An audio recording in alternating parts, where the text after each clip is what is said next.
Bonjour à tous et bienvenue sur le plateau de Bel et Bien. Ça va, Agathe? Je sais pas, depuis que je suis arrivée sur le plateau, ça va plus. Oh. Ça allait super bien. Et puis là, j'ai les Sympa. articulations rouillées, à cause de mes talons peut-être. J'ai les lombaires en vrac, peut-être à cause de mon gros sac à main et tout. Mes genoux qui grincent aussi. C'est peut-être à force de vous ramasser quand vous trébuchez. Enfin, sinon, à part ça, ça va, ouais. Ouais, alors, si vous avez mal partout comme Agathe ou comme Gaston Ouvrard, Je souffre de tous les si côtés. votre corps vous pèse, ce matin, on vous libère de toutes les petites douleurs du quotidien grâce à nos solutions pour soigner vos articulations. Alors pour y arriver, la fine fleur de Bel et Bien est là, notre expert Christophe André, bien entendu, et nos chroniqueurs Elsa Wolinski et Stan Gusman. Miss Agathe, quel est le menu de Bel et Bien ce matin? Ouh, il est très chargé. Ce matin, la rhumatologue Lisa Bialet nous explique le bon fonctionnement de nos articulations et nous dispense toutes ces solutions thérapeutiques pour en prendre soin. La star des kinés, Vincent Mellet, nous livre tous ces exercices pratiques, renforcement musculaire, posture de soulagement, étirement et éloge du mouvement. On apprend ensemble les bons réflexes pour pouvoir faire le grand écart jusqu'à 90 ans. Oui, c'est possible. Et puis, focus sur une maladie articulaire méconnue qui peut vous gâcher la vie. Ça s'appelle la fibromyalgie. On en parle avec Violette, qui a réussi à atténuer ses douleurs grâce à une détermination sans faille. Elle nous raconte son calvaire de 8 ans pour mettre enfin un mot sur ces mots MAUX.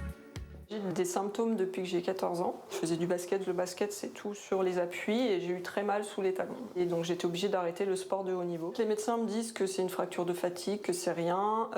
Et puis, comme ils trouvent rien, on commence à me dire que c'est dans ma tête. Et à 14 ans, quand on vous dit que c'est dans votre tête et que vous rêvez d'être Michael Jordan, c'est dur d'entendre ça.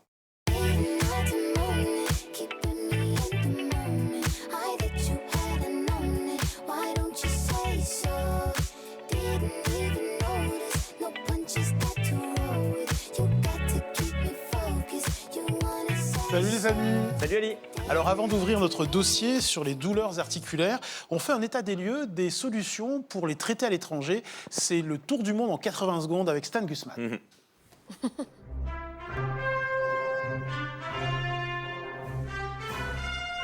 Oui Ali, 80 secondes d'image internationale pour vous prouver que les problèmes articulaires remontent à la nuit des temps et que chaque culture a tenté de les soigner. Et pour cela, on commence notre voyage anti-douleur articulaire avec une escale en Scandinavie. Pour vous parler d'une autre solution miracle directement inspirée des Vikings, le traitement par le froid.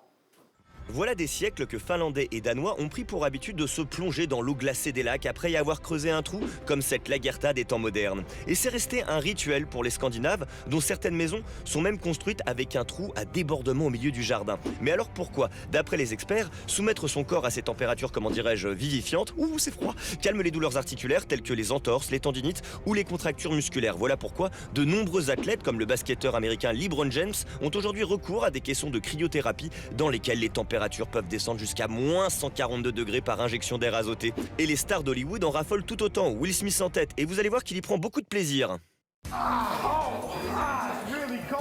Hein, t'aimes ça, hein? Ok. Ah, il la ramène moins le bad boy là, hein? Ça fait froid. Une fois n'est pas coutume, si on finissait notre voyage en Égypte. Amis des bêtes visqueuses comme Agathe, Ça va pas, non? je vais vous parler d'une solution antidouleur articulaire qui va vous plaire puisqu'il s'agit de l'irudothérapie. Le concept, soigner ces douleurs grâce à ces vampires de sangsues. Et c'est ainsi que les médecins soignaient déjà les pharaons il y a 2000 ans. Et pour cause, les sangsues sont reconnus pour leur capacité à prélever les toxines dans le sang humain tout en y injectant un anticoagulant et un anesthésique naturel. Cette méthode, prisée aujourd'hui par les stars comme l'actrice Demi Moore, permettrait de traiter les douleurs articulaires comme l'arthrose ou les tendinites. Plus étonnant, les sangsues sont aussi utilisées pour soigner les hémorroïdes, comme vous allez le voir tout de suite sur ces images saisissantes. Regardez. Non, je rigole, il est un peu tôt pour ça. Bien sûr que non. En revanche, je suis avec... Mais on a eu l'image mentale quand même. Exactement, on vous là. remercie. Je suis avec Sambo, je vous le présente. Alors Sambo, Bonjour. il est Bonjour. irudothérapeute et vous êtes venu avec vos stars. Pourquoi vous êtes venu avec elles? Parce que moi, je souffre du syndrome du canal carpien parce que je suis un grand sportif, je joue au tennis et du coup, j'ai un peu mal au poignet. Alors du coup, Sambo, que va-t-on faire maintenant? Alors, je vais vous poser une petite sangsue Allez-y, je vous en prie. qui est à jeun. Je précise bien, c'est une sangsue médicinale. On n'utilise pas n'importe quelle sangsue. Ok. Alors, elles sont à jeun, elles sont à usage unique. Ok. Alors, elles proviennent d'élevage de laboratoire. Je suis infirmier de formation et j'ai été me former à cette thérapie en Suisse. Ok, d'accord. Là, Eh bien. je vais appliquer une sangsue qui a jauni, donc sur le bras de Stan. Ok. Elle va être attirée par la chaleur et elle va piquer. Et ça fait mal quand ça pique? Ça fait comme une piqûre d'ortie. Ok. Et Stan, j'ai été ravi de vous rencontrer. C'est cool. Au revoir, Stan. Alors pendant que la sangsue s'accroche à mon poignet, Christophe, je me demandais quand on voit toutes ces vieilles techniques ancestrales pour soigner nos douleurs articulaires, on se dit mais pourquoi la médecine n'a toujours pas réussi à les soigner? Est-ce un désaveu pour la science? Non, c'est impressionnant de vous parler en regardant la brave sangsue faire son travail. Non, c'est pas un désaveu, c'est une conscience de ses limites. La médecine, elle est comme une personne humaine, elle a ses propres limites. Et simplement, ce qui est intéressant avec toutes ces médecines dont on a vu un petit échantillon tout à l'heure, c'est que ce sont des médecines complémentaires plutôt que des médecines alternatives. C'est pas destiné à remplacer la médecine moderne, qui a quand même des vertus considérables, mais à compléter par rapport à certaines limites. Ce qui est nouveau, c'est qu'au lieu de regarder ces techniques d'un peu haut, d'un peu loin, on se dit, mais finalement, peut-être que dans toutes ces traditions, il y a des choses à évaluer. Et on évalue, et on voit ce qu'on intègre dans les soins, puis ce qu'on laisse à la tradition. Le dernier point quand même, on oublie que nos ancêtres souffraient beaucoup. La médecine moderne a ses limites et il y a encore des souffrances qui persistent, mais quand on regarde les écrits des historiens par rapport au rapport au corps, on voit qu'il vaut mieux vivre en 2022 qu'en 1802 ou en 1602. Déjà, ils n'avaient pas de paracétamol, quoi. Donc, Merci Christophe. Alors on va revenir sur la sangsue qui s'est enfin accrochée à ma peau. On a dû enlever le sparadrap pour ça, c'est ça qui lui faisait peur, c'était pas le plateau. Alors Sambo, combien de temps pour que ce soit efficace? Donc elle va prendre 1 heure pour bien se remplir parce que son corps est incontenant. D'accord. Et en échange, elle va nous donner ce qui est le plus précieux en elle, ce sont les sécrétions salivaires, qui comportent plus de 200 molécules thérapeutiques. D'accord. Ah. Qui atténue la douleur? Qui atténuent la douleur. Eh ben d'accord, eh ben super. Et vous Allez, m'avez dit bisous, 1 Stan. heure. Ah, ok, bon bah très bien. Bah, vous restez dans les parages, Sambo, parce que je viens vous voir juste après l'émission. On m'avait dit que c'était 1 heure le traitement, ça Voilà. tombe bien, c'est ce qui nous reste. Aucun souci. Et en attendant, bah, ça picote. bon, écoutez, en tout cas, il y a une chose qui me réjouit, c'est de ne pas être le cobaye de cette séquence. Merci, Stan. Retour en France pour ouvrir notre dossier du jour.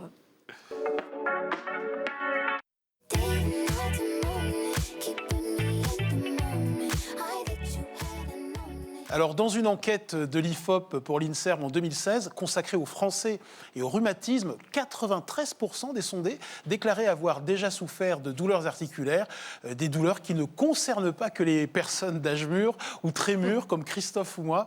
L'arthrose touche par exemple environ 10 millions de Français. Dans un instant, toutes les solutions pour prendre soin de ces articulations. Mais d'abord, notre journaliste Sarah Cadour est allée faire un check-up des Français dans la rue. Quelles sont vos petites douleurs du quotidien? Je dirais la mise en route du matin. On dort mal et on s'est mal positionné, donc le cou, la nuque, là. Le dos, les articulations. J'ai parfois comment on appelle ça, des douleurs dans les muscles des fesses. Ça commence à coincer un peu. C'est dû à quoi? À l'âge, hein.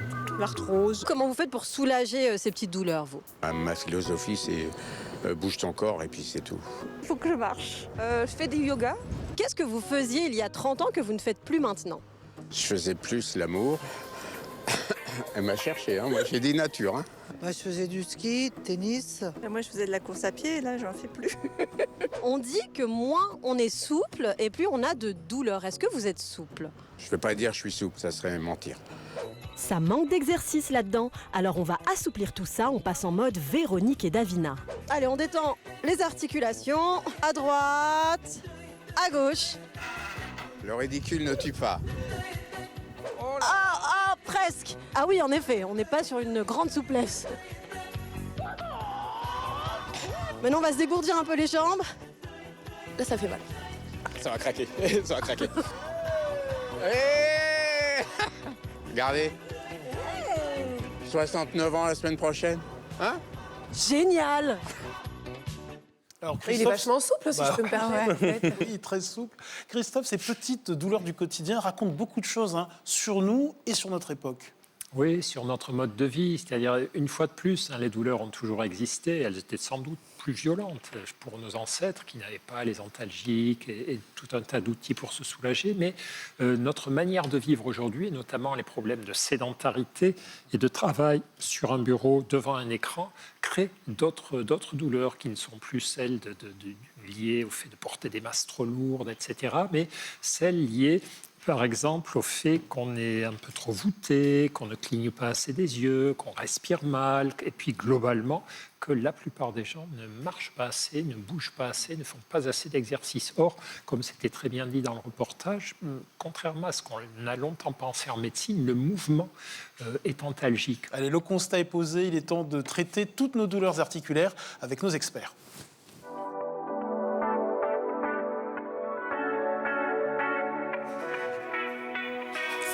Bonjour Vincent Mellé, merci Bonjour. d'avoir accepté notre invitation. Vous êtes ostéopathe et kinésithérapeute. C'est vrai, on le sait, la plus grande majorité des Français sont touchés par les rhumatismes et les problèmes articulaires. Donc Vincent, je vais vous laisser avec votre copain que vous avez appelé Alfred. C'est pas moi qui l'ai appelé Alfred, c'est son nom donc, officiel. Ce sont les cerveaux malades de cette production. Non mais ça ne m'étonne pas du tout.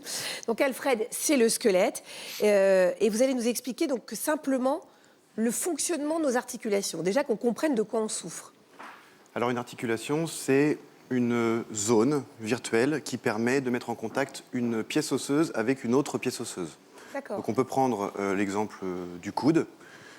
Le coude, c'est le nom commun que tout le monde utilise, mais en réalité, il y a plusieurs articulations dans le coude. Donc entre l'humérus et le radius, entre l'humérus et l'ulna, entre l'ulna et le radius, ça fait 3 articulations qui nous permettent différents mouvements. J'ai pris l'exemple du coude parce que c'est plus simple et tout le monde peut matérialiser en faisant les mouvements. Les mouvements sont permis grâce aux muscles qui, en s'activant, permettent de faire bouger une pièce osseuse par rapport à une autre pièce osseuse.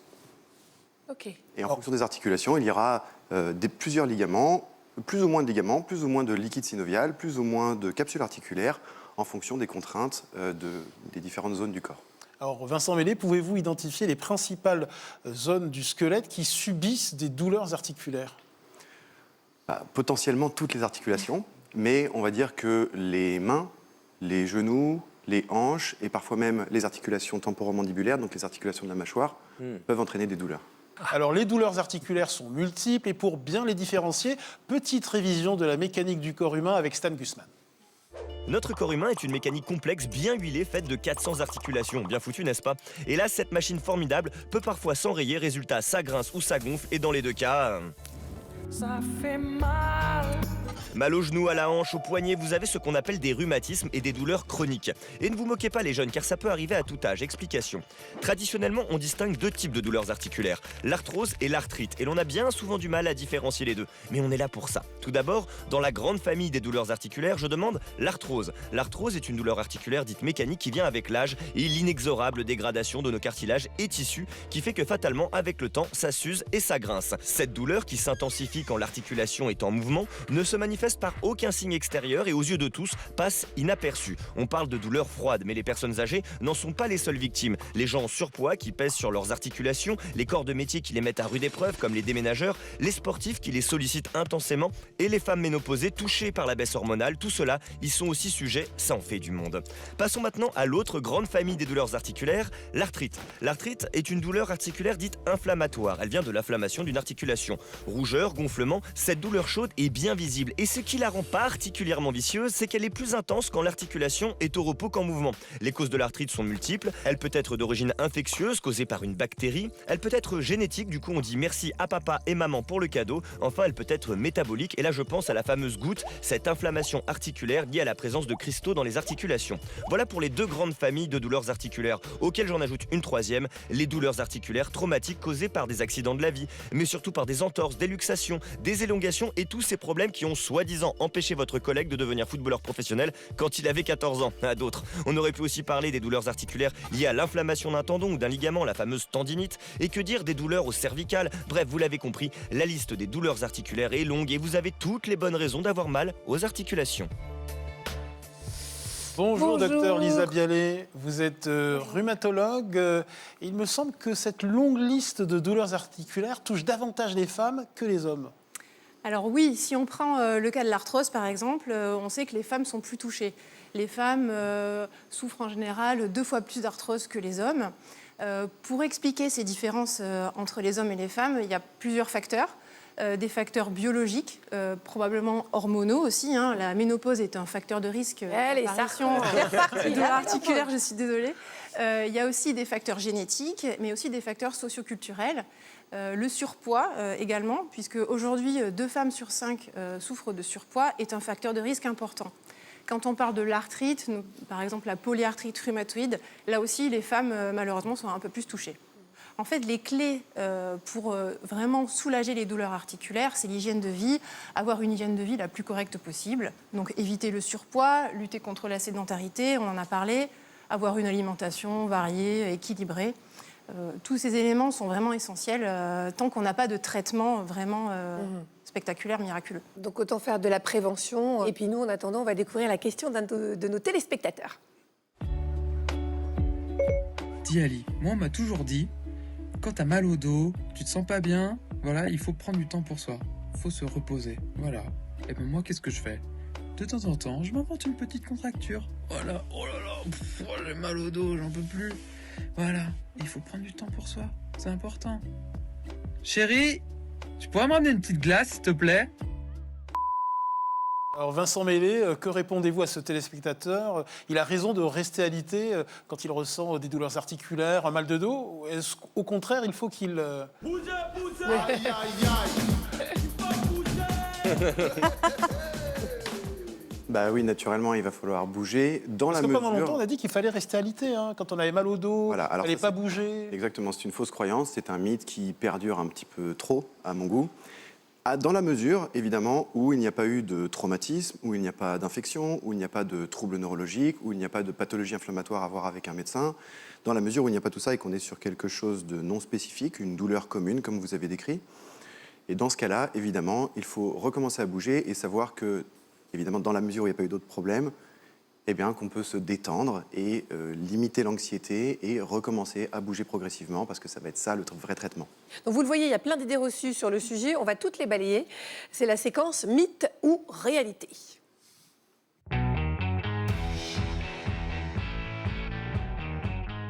Alors Vincent Meslay, j'ai entendu dire que la météo, le mauvais temps, l'humidité avaient un impact sur les rhumatismes. C'est un mythe ou c'est une réalité ? Alors, on va dire que c'est un mythe à 99%, dans la mesure où ce n'est pas une cause directe. On va plutôt penser que ça peut être une cause indirecte, parce qu'on a observé dans la littérature que ça avait un impact, donc ce qu'on appelle le mauvais temps, comme si on était conditionné à moins bouger, conditionné à être plus triste, conditionné à être moins actif, à ne pas sortir faire du sport. Et dans ce cas-là, de manière indirecte, ça peut avoir un impact sur les douleurs. Lisa Bialet, est-ce un mythe ou une réalité de croire que les douleurs articulaires sont héréditaires? Alors, c'est une réalité. Ah bah voilà. Alors encore une fois, il y a différents types de douleurs articulaires, mais si on prend le cas de l'arthrose, on sait qu'il y a des facteurs génétiques. Pour prendre un exemple, si votre maman souffre d'arthrose digitale des mains, vous avez une chance sur 2 d'en souffrir. Vincent Meslay, est-il vrai qu'à partir d'un certain âge, on ne peut plus rien faire contre les douleurs articulaires? Mythe. Mythe, parce qu'il y a toujours quelque chose à faire contre les douleurs. Il y a d'une part le vieillissement naturel du corps. Ça, pour le coup, c'est une fatalité, parce qu'on est tous en train de vieillir, mais ce n'est pas nécessairement corrélé à des douleurs. Dans la mesure où ce n'est pas corrélé à des douleurs, on peut avoir un impact en bougeant, en diminuant l'anxiété, et on aura un meilleur corps, un meilleur état, et beaucoup moins de douleurs si on est un triathlète de 55 ans, plutôt que quelqu'un de sédentaire et anxieux de 25 ans. Merci. Le mouvement, c'est la vie. Merci à vous deux. En tout cas, il y a une activité qui va mettre tout le monde d'accord, c'est le Launchcoat, cette marche aquatique aux 1000 vertus, comme celle de soigner vos articulations. Destination les planches de Deauville avec Marianne Moing qui s'est jetée à l'eau.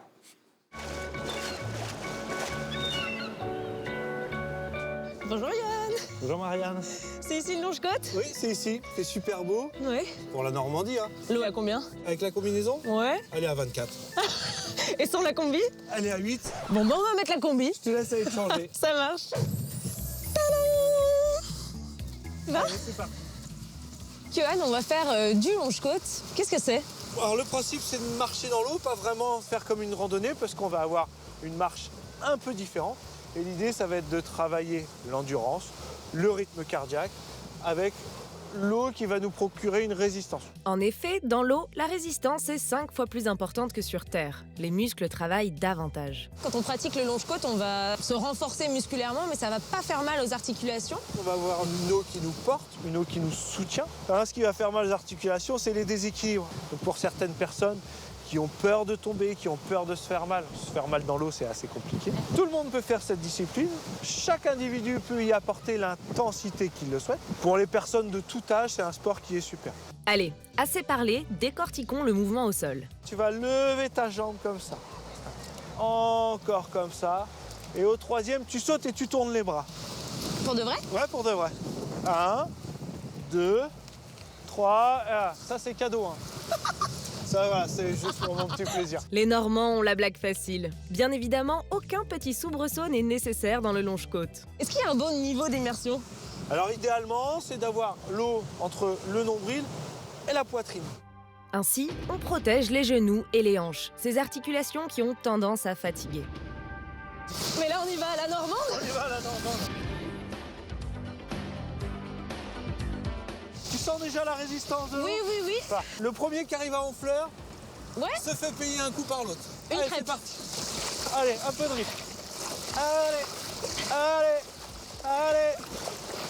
Quand on va marcher, on va taper avec le talon. Et ça va améliorer le flux sanguin. La pression aussi des courants sur le corps va avoir un effet contention. Pour les personnes qui ont des problèmes de circulation sanguine, c'est un très bon sport. Johan complète ses séances d'autres exercices aquatiques. Talons-fesses, montée de genoux, pas chassé. Il faut mériter son chocolat chaud.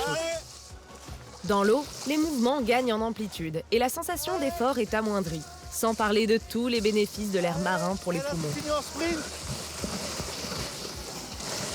Marianne 1, la mer 0. C'est clair. On est d'accord?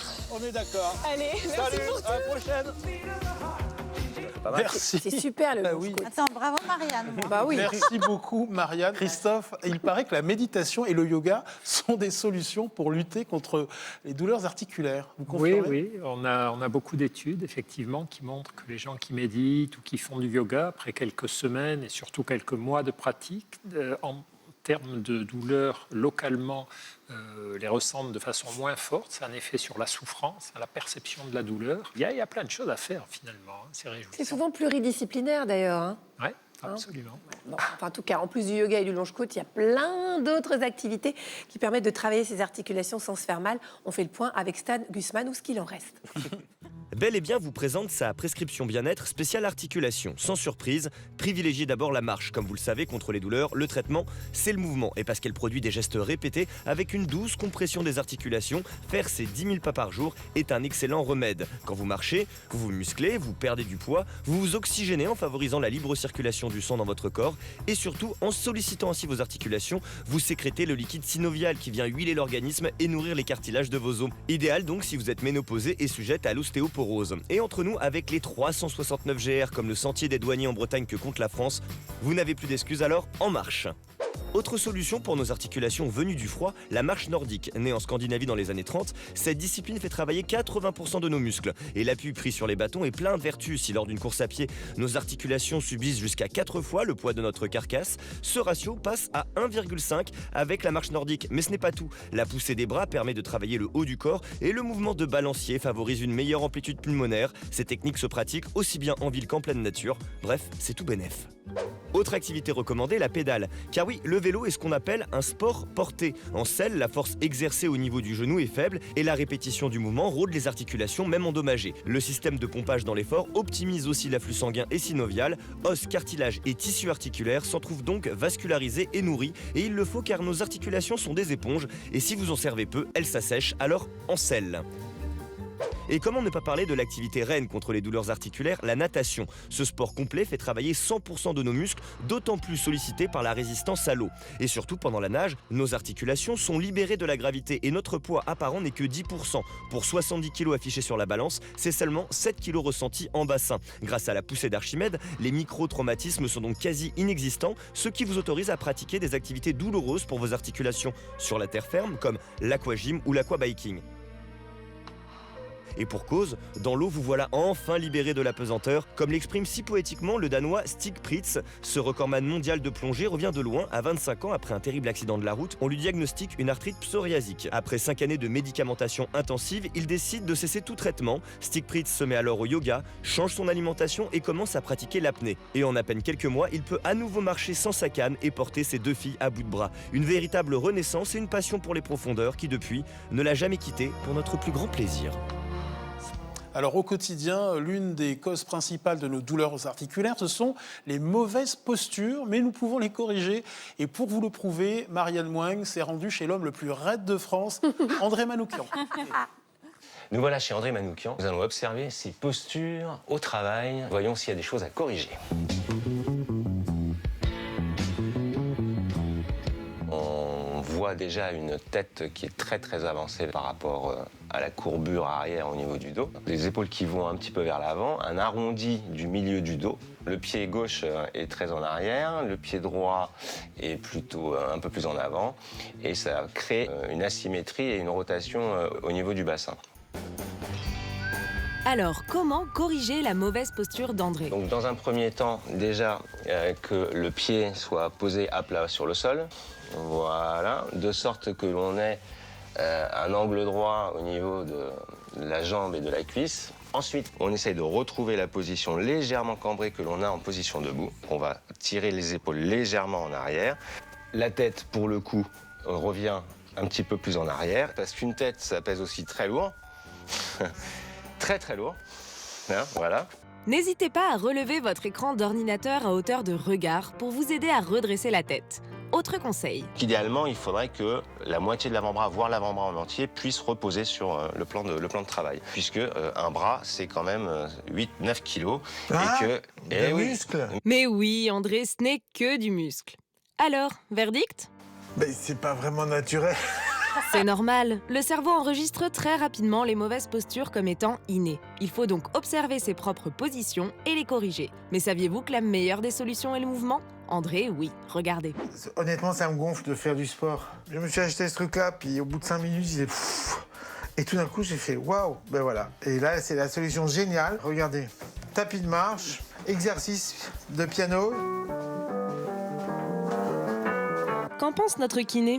Alors là, c'est une solution extrêmement intéressante et qui a le mérite de vous mettre en mouvement. Vous devriez, si j'ai une suggestion, accentuer l'attaque du talon et le retour sur la pointe de pied, histoire d'activer un max le retour veineux qui commence justement par la voûte plantaire. D'accord. La position, du coup, évidemment, en étant verticale, on est sur des contraintes beaucoup moindres au niveau du dos. Bravo, Henri, magnifique.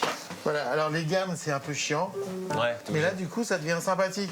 C'est-à-dire, quand on additionne 2 trucs un peu chiants, ça fait un truc super positif. Mois par mois, ça fait plus.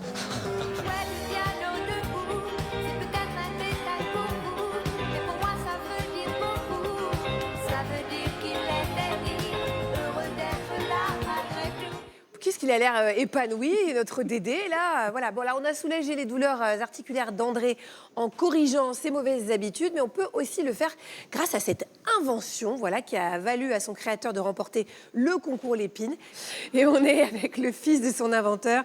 Bonjour, Roman Remy. Merci d'avoir accepté notre invitation. Est-ce que vous pouvez nous parler de ses vertus, alors, à cette table? Alors, les vertus de la table SIFO, elle va reprendre un petit peu ce que vous avez dit dans pas mal de sujets. Hein. C'est basé sur un concept simple qui est l'étirement et la décompression des zones douloureuses. D'accord. Mais pas n'importe comment, avec un support pour bien le faire. L'idée de base, c'est déjà de s'installer, mais comme vous allez le faire, vous montez sur les cale-pieds et vous vous mettez... J'aime bien, je suis en hauteur. Allez-y en douceur, à plat ventre sur le support. Voilà, pour utiliser la pesanteur du corps. L'intérêt dans cette position-là, c'est déjà de sécuriser le dos, de remettre le dos à plat et de pouvoir faire un étirement au départ doux et naturel, simplement avec le poids du corps. Voilà, les vertèbres vont se décomprimer, vous décomprimez les disques intervertébraux. Donc là, je dois tout lâcher, quoi. Voilà, on relâche tout, on se laisse aller. Vous pouvez respirer profondément 2-3 fois pour bien vous détendre. Et là, les muscles se relâchent. On n'a plus de contraintes musculaires dans cette position. À partir de cette base-là, on va pouvoir après enclencher d'autres mouvements pour augmenter l'étirement de toutes les chaînes postérieures. Alors quoi par exemple? Alors pour bien étirer la partie basse, les lombaires, eh bien, vous pouvez attraper les poignets de chaque côté. Voilà, restez bien relâché et pousser sur les bras, tout simplement. Vous poussez sur les poignets sans relever les jambes. Alors, on a tendance à les relever, vous les laissez aller. Essayez de faire le mouvement en souplesse. Voilà, vous tendez les bras complètement. Voilà, parfait. Et là, en faisant ce mouvement-là, comme les jambes sont plus ou moins retenues ici, eh bien, on va étirer et décomprimer complètement la partie basse du dos, tout en restant dans un plan axial, donc sans risque de se déclencher la douleur. Alors, il ne s'agit pas de faire que ça, je peux vous montrer 2-3 autres. Ah bah allez-y, oui, allez-y. Relâchez les bras devant, alors, on se laisse revenir. Ça, c'est la position initiale, à chaque fois on revient dans cette position-là. On va pouvoir étirer toujours un peu plus en faisant ce mouvement-là. Voilà, vous poussez pareil, on pousse sur la poignée. Là, ça permet de faire une légère rotation des dorsales et d'étirer en douceur sur les côtés. Donc là, je fais rien. Voilà, simplement ça. Ouais. Vous pouvez le faire de l'autre côté aussi. D'accord. L'intérêt, c'est pas d'être sur un étirement doux et naturel, mais voilà, vraiment de bouger en douceur sur le matériel. C'est vous qui gérez les étirements pour étirer tout le dos, d'en haut jusqu'en bas. C'est un peu en fonction de ce qu'on ressent, quoi. Voilà. Il faut être aussi à l'écoute de son corps. C'est vous qui vous prenez en charge. Merci beaucoup, Romane. Bravo à votre papa pour cette belle invention. Moi, ça fait beaucoup Alors, bien. merci pour tous ces conseils pratiques. On passe maintenant au témoignage de Bel et Bien.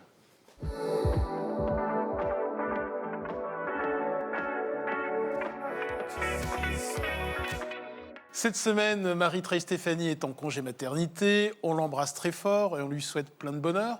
Mais sachez qu'avant son congé, Marine a rencontré Violette, une grande aventurière, une femme de caractère qui a parcouru pendant 3 ans l'Asie et l'Océanie. Elle a marché 6000 km à pied dans toute la France. Et pourtant, Violette est malade. Elle souffre de fibromyalgie qui se caractérise par des douleurs musculaires et articulaires présentes en permanence dans tout le corps. Une maladie qui touche 2 à 3 millions de personnes en France, dont 80% de femmes. Et il faut en moyenne 8 ans d'errance médicale avant de poser le diagnostic. Et le pire, c'est que la fibromyalgie n'est toujours pas reconnue comme affection longue durée. Voilà pourquoi c'est devenu le combat de Violette qui a depuis repris la route pour faire Marseille-Paris à pied. Son but, sensibiliser les gens à la fibromyalgie. Elle nous raconte sa vie avec la maladie. Clap. Bonjour Violette, bonjour Marie. Je vous présente Violette, 37 ans, cette globe-trotter qui force le respect, souffre d'une maladie méconnue. Alors je suis atteinte de fibromyalgie, c'est une maladie en fait où on a des douleurs musculaires et articulaires en permanence dans tout le corps. Donc c'est une maladie qui est très contraignante et très handicapante en fait. Là je suis en train de vous parler et j'ai mal partout, j'ai le crâne compressé, des douleurs un peu dans tout le corps. Comment vous pouvez décrire cette douleur ? Comme une crampe musculaire pour les muscles et les douleurs au niveau des articulations, c'est plus comme de l'arthrose, donc c'est une douleur très aiguë en fait dans l'os, donc ça fait très mal. Et je dors avec un oreiller spécial, je borde pas trop mon lit sinon ça me fait des douleurs. Pareil, les vêtements, faut qu'ils soient pas trop lourds parce que sinon j'ai mal. Violette vit avec ses douleurs au quotidien. Il n'existe pas de traitement. Elle apprend à vivre avec sa maladie grâce à des solutions alternatives. J'essaie de trouver un équilibre et le sport est mon équilibre en fait. Vous savez atteinte de cette maladie depuis quel âge ? J'ai des symptômes depuis que j'ai 14 ans. Je faisais du basket. Le basket, c'est tout sur les appuis et j'ai eu très mal sous les talons. Et donc, j'étais obligée d'arrêter le sport de haut niveau. Les médecins me disent que c'est une fracture de fatigue, que c'est rien. Et puis, comme ils trouvent rien, on commence à me dire que c'est dans ma tête. Et à 14 ans, quand on vous dit que c'est dans votre tête et que vous rêvez d'être Michael Jordan, c'est assez dur d'entendre ça. Violette voit des psychologues qui lui disent qu'elle n'a rien à faire là. Elle fait ses propres recherches et découvre la fibromyalgie. Violette prend rendez-vous avec un spécialiste qui lui confirme son diagnostic. Pour la fibromyalgie, le vrai problème, c'est qu'il n'y a jamais de marqueur sur les... Et on passe une radio, il n'y a jamais rien, un scanner, il n'y a jamais rien. Donc c'est vrai qu'il y a une errance médicale qui est assez énorme. En moyenne, c'est 8 ans, hein, donc c'est énorme en fait. 8 ans de calvaire pour mettre un mot sur sa maladie qui lui pèse dans son quotidien. À 25 ans, je suis auditrice dans un grand cabinet comptable et puis avec cette maladie, je ne peux pas continuer. Enfin, en fait, j'ai le corps d'une personne qui a 90 ans. J'ai les mêmes rhumatismes et les mêmes problèmes, quoi. En crise, je ne pouvais pas rester assise, j'avais des crises de sciatique énormes, j'étais allongée toute la journée, alitée, donc j'ai perdu mon emploi. Et s'ensuit que c'est un peu la descente aux enfers. Le seul remède qui lui permet de sortir la tête de l'eau, rester active. Il faut continuer à faire du sport, mais du sport adapté, peut-être de la marche. Enfin, moi, je suis ancienne sportive de haut niveau, donc c'est vrai que me mettre à la marche, ça me paraissait un peu fou. Heureusement qu'il y a mon kiné, et je lui dis un jour, quitte à vivre comme ça, je veux faire un tour du monde. Il me dit, c'est une super idée, vas-y, go. C'est décidé, Violette se lance dans un road trip de 3 ans en Asie à la rencontre d'une nouvelle culture. C'était pour moi important de déconnecter tout et de penser à autre chose, et je pense que ça m'a beaucoup aidée. La marche crée des endorphines, donc c'est comme de la morphine naturelle, donc c'est très bon pour la santé.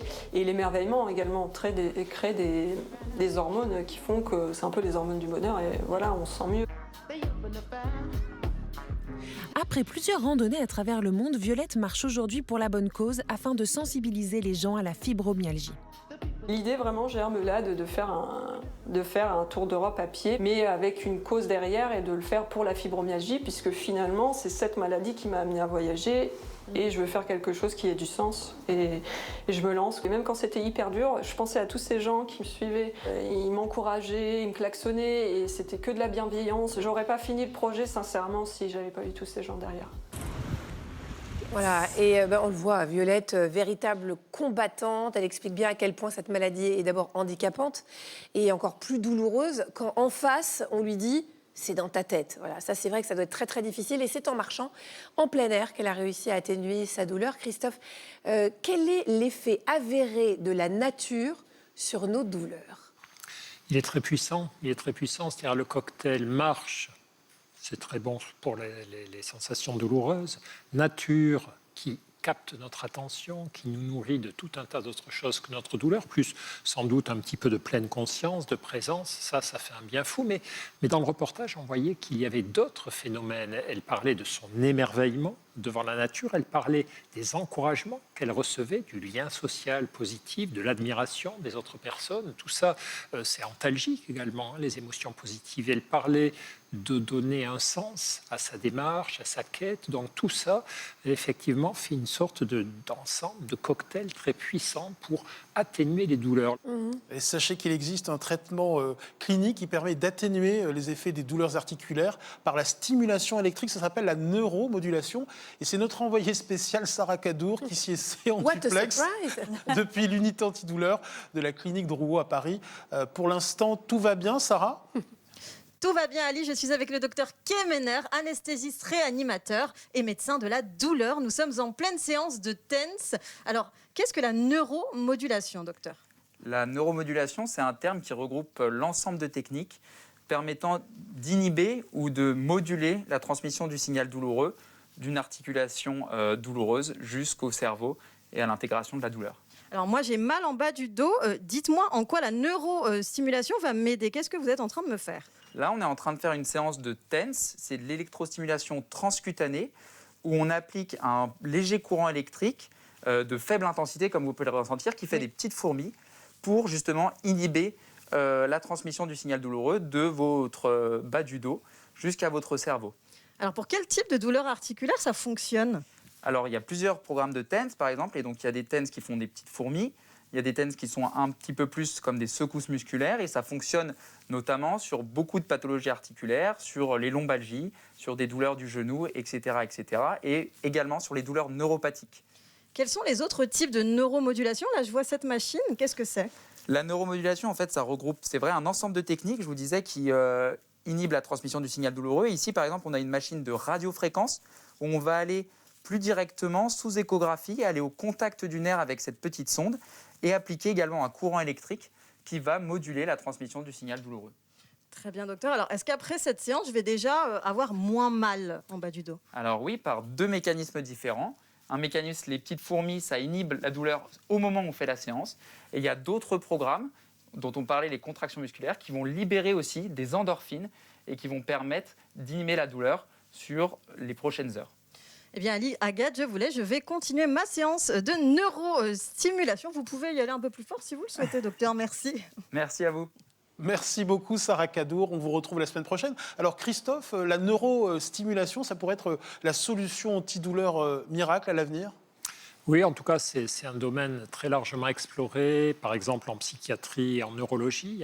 Et l'idée, c'est d'entraver la circulation des signaux douloureux, de proposer une autre forme de stimulation du nerf qui perturbe un petit peu la remontée des informations douloureuses au niveau du cerveau, ou bien qui active le blocage par ce qu'on appelle les voies descendantes. Enfin, tout ça est un peu compliqué, mais effectivement, c'est une voie assez passionnante pour les problèmes de douleur résistantes, notamment aux médicaments ou à l'hygiène de vie adaptée.